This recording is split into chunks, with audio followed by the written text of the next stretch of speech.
Tôm thử lại không? Thử nhé. Chờ.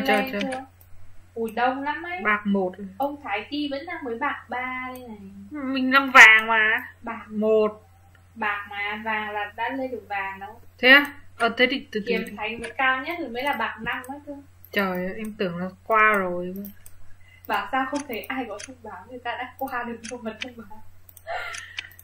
Không hiểu kiểu gì luôn.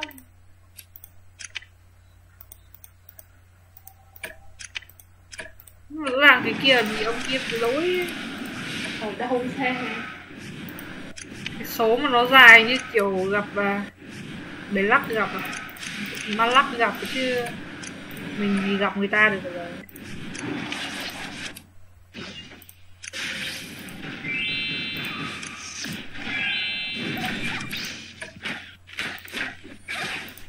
Này cứ bị xanh xanh thế nào.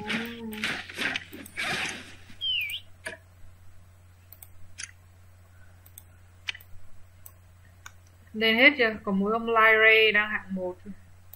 Bạc 1 rồi.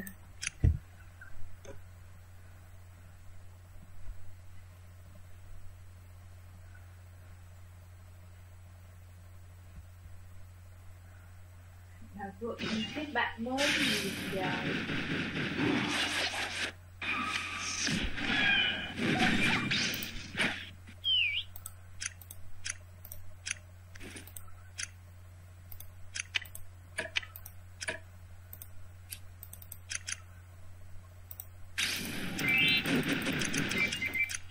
Kia chị sư giàu cũng mắc này đúng không?